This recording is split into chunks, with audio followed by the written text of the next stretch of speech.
Dear student, Gayatri college Sanchore की online classes में आपका स्वागत है। आज हम BSc part first inorganic chemistry के अंदर नेक्स्ट टाइप्स ऑफ हाइब्रिडाइजेशन के अंदर sp3d3 एंड dsp2 हाइब्रिडाइजेशन इस पर डिस्कस करेंगे। इससे पहले वीडियोस में हमने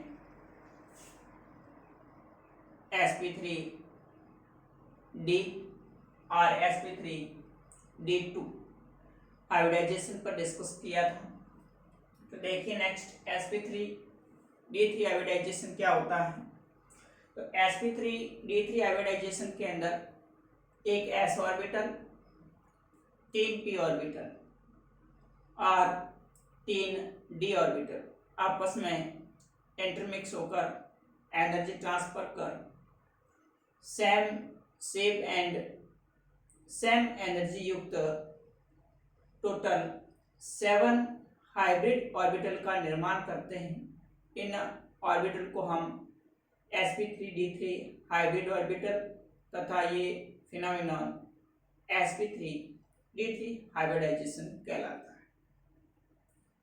तो इसके अंदर देखिए एक s ऑर्बिटल होता है, 3 p ऑर्बिटल, एक s कक्षक, 3 p कक्षक और 3 d कक्षक आपस में मिश्रित होकर ऊर्जा का पुनर्वितरण करके समान ऊर्जा व आकृति युक्त 7 नए sp3d3 कक्षक का निर्माण करते हैं। इन्हें sp3d3 संकरित कक्षक और ये प्रक्रिया sp3d3 संकरण कहलाती है।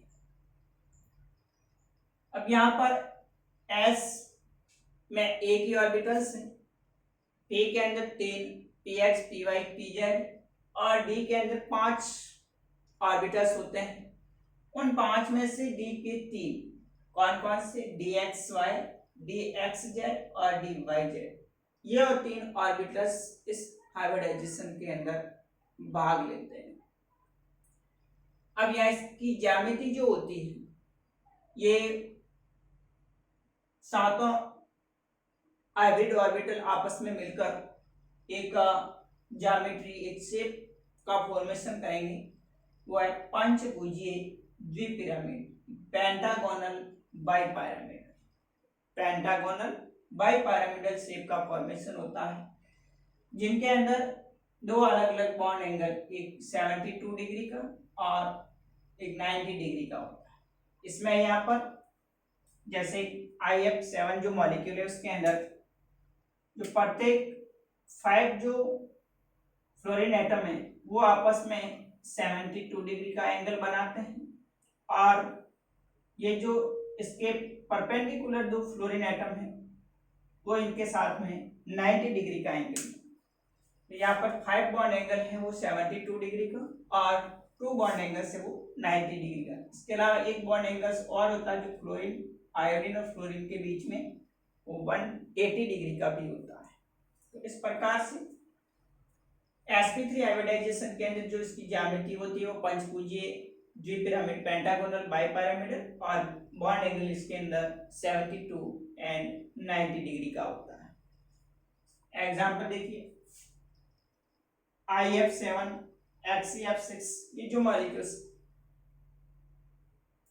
ये sp3d3 हाइब्रिडाइजेशन को शो करेंगे। अब यहाँ देखिए एक एग्जांपल लेता हूं IF7 का। IF7 के अंदर जो आयोडीन होता है उसका electronic configuration atomic number 53, krypton तक 36 हो जाएगा, 4d10 5s2 5p5। इसके जो आउटर मोस्ट सेल के इलेक्ट्रॉन, वैलेंस सेल के जो इलेक्ट्रॉन्स है 5s2 5p5, in ground state के अंदर आद्य अवस्था के अंदर s5s में 2 इलेक्ट्रॉन्स और 5p के अंदर 5 इलेक्ट्रॉन प्रेजेंट होता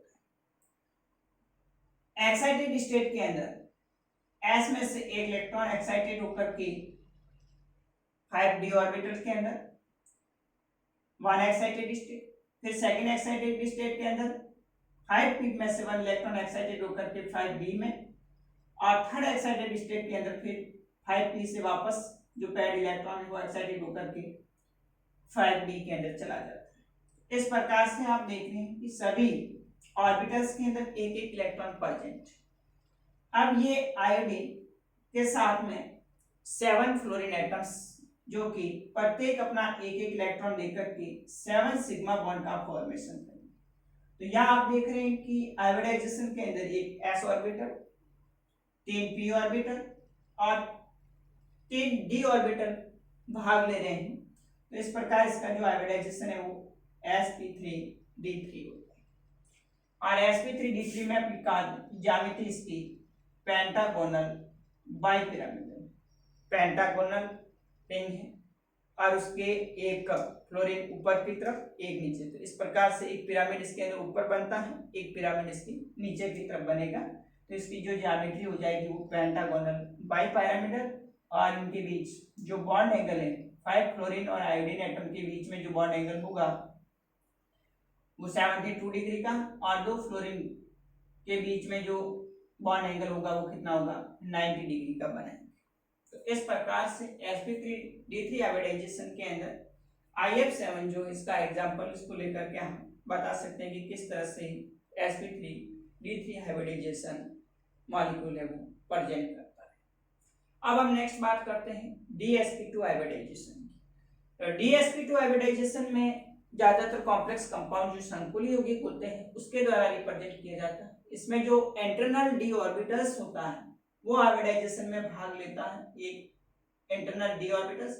यहाँ पर आउटर जो सेल का d ऑर्बिटल्स होता है वो हाइब्रिडाइजेशन के अंदर भाग लेता है, जबकि dsp2 के अंदर जो इंटरनल d ऑर्बिटल्स होगा वो उस एटम का हाइब्रिडाइजेशन के अंदर भाग लेगा।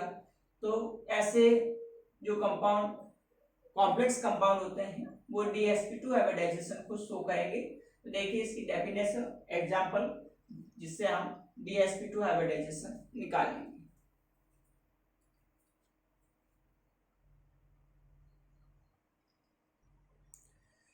देखिए dsp2 हाइब्रिडाइजेशन के अंदर जो कॉम्प्लेक्स कंपाउंड होते हैं मैक्सिमम वही dsp2 हाइब्रिडाइजेशन को शो करेंगे। तो इस हाइब्रिडाइजेशन के अंदर जो सेंट्रल मेटल एटम होता है उसका इंटरनल कोष का d orbital n-1 d orbital भाग लेता है और ये निम्न चक्रण संकुल लो स्पिन कॉम्प्लेक्स बनाते हैं। तो इस हाइब्रिडाइजेशन के अंदर एक आंतरिक d कक्षक, एक p कक्षक,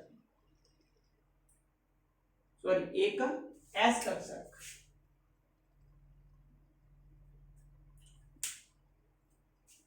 एक इंटरनल d ऑर्बिटल होगा, एक s ऑर्बिटल और 2 p ऑर्बिटल आपस में मिश्रित होकर ऊर्जा का पुनर्वितरण कर 4 नए dsp2 हाइब्रिड ऑर्बिटल का निर्माण करेंगे। तो इसको हम dsp2 हाइब्रिडाइजेशन कहा जाता है।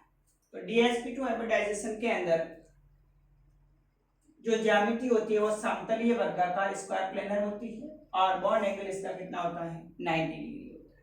अब यहाँ पे देखिए एक एग्जांपल है निकल टेट्रासाइनाइड 2-। तो ये जो कॉम्प्लेक्स कंपाउंड है इसके द्वारा dsp2 हाइब्रिडाइजेशन शो किया जाता है। तो देखिए कैसे ये अपन इसको निकालेंगे।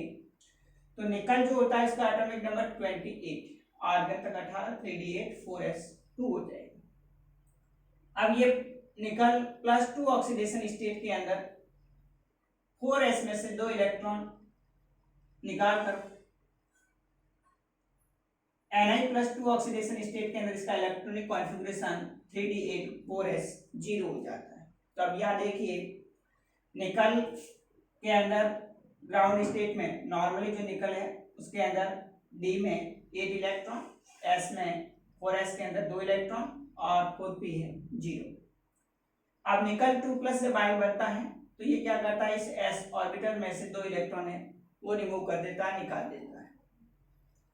अब जब साइनाइड आयन एक स्ट्रॉन्ग लिगेंड होता है, जब इसके कांटेक्ट में आता है तो क्या करता है कि प्रबल लिगेंड की वजह से ये जो अनपेयर्ड इलेक्ट्रॉन होते हैं उनकी वापस क्या करवा जाती है पेयरिंग हो जाती है। तो Ni2+ के बाद में जैसे ये साइनाइड निकल के साथ में जुड़ करके कॉम्प्लेक्स कंपाउंड का फॉर्मेशन करेगा, उस कंडीशन में इस निकल के डी ऑर्बिटल में प्रेजेंट जो अनपेड इलेक्ट्रॉन होते हैं वो वापस पेड हो जाते हैं और प्रत्येक निकल अपने जो नॉन पेड इलेक्ट्रॉन्स होते हैं एकांकी इलेक्ट्रॉन युग्म, एक डी ऑर्बिटल के अंदर, एक एस ऑर्बिटल के अंदर और दो पी ऑर्बिटल में देकर के 4 साइनाइड निकल के साथ में जुड़ जाते हैं। इस प्रकार से NiCN2 संकुल यौगिक बनेगा, जिसमें एक इंटरनल डी ऑर्बिटल, एक एस ऑर्बिटल और दो पी ऑर्बिटल भाग लेंगे। तो हाइब्रिडाइजेशन क्या हो जाएगा, DsP2 हाइब्रिडाइजेशन। और इसकी जो ज्यामिति होगी वो आप देख रहे हैं, जो निकल है उसके सेंट्रल एटम है जो बीच में रहेगा, केंद्रीय धातु परमाणु, और उससे 4 साइनाइड स्क्वायर के अंदर जुड़े हुए रहते हैं। तो इस प्रकार से इसकी जो ज्यामिति होती है वो समतलीय वर्गाकार और इनके बीच का जो बॉन्ड एंगल होगा वो 90 डिग्री का होगा। तो ये था DsP2 हाइब्रिडाइजेशन। DsP2 हाइब्रिडाइजेशन में मुख्य बात यही है कि इसके अंदर हमेशा जो सेंट्रल एटम होता है उसका आंतरिक कोश का जो डी ऑर्बिटल्स होता है वो हाइब्रिडाइजेशन के अंदर भाग लेता है, इसलिए इसको हम DsP2 हाइब्रिडाइजेशन कहेंगे। और इसकी जो ज्यामिति है वो समतलीय वर्गाकार, वन कोण इसके अंदर 90 डिग्री का होगा। तो ये ज्यादातर DsP2 और D2sp3